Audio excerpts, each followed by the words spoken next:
No a čo sa stane? Z tej sekundy nie je nikdy sekunda. Minimálne nás to vyruší z toho, čo aktuálne robíme.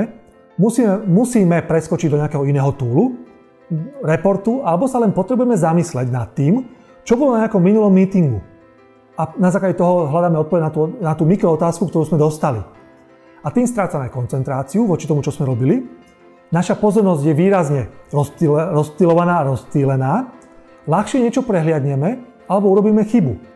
A síce sa snažíme všetko stihnúť a zvládnuť tak, ako treba, čo najlepšie, ale realita je taká, že naša efektivita sa zhorší a o produktivite našej práce potom už ani netreba hovoriť.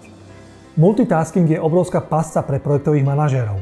Čo sa deje v našom mozgu počas multitaskingu? To je úplne odlišná téma, ale veľmi silná a je veľmi zaujímavá z pohľadu nášho fungovania a neurovedeckých výskumov a tomu sa budem venovať v ďalších videách. Čiže keď sa vrátime k tomu reálnemu, to, čím žijeme, tak dobre nastavené projektové procesy nám môžu pomôcť zvládať takéto nápory úloh a mierne nám môžu pomôcť znižovať aj úroveň multitaskingu. Aj keď je realisticky, sa tomu asi nedokážeme v dnešnej dobe úplne vyhnúť.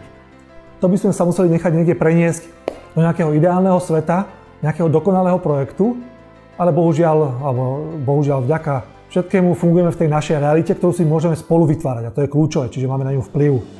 A čím viac podľahneme potrebe zvládať veľa vecí naraz, čím sme viacej takí rozhádzaní, tým je to horšie a tým zvyšujeme riziko vzniku chýb na našom projekte a tú špirálu klesajúca motivácia, rastúci stres a potenciálne vyhorenie, tak tu len postupne svojou činnosťou zhoršujeme.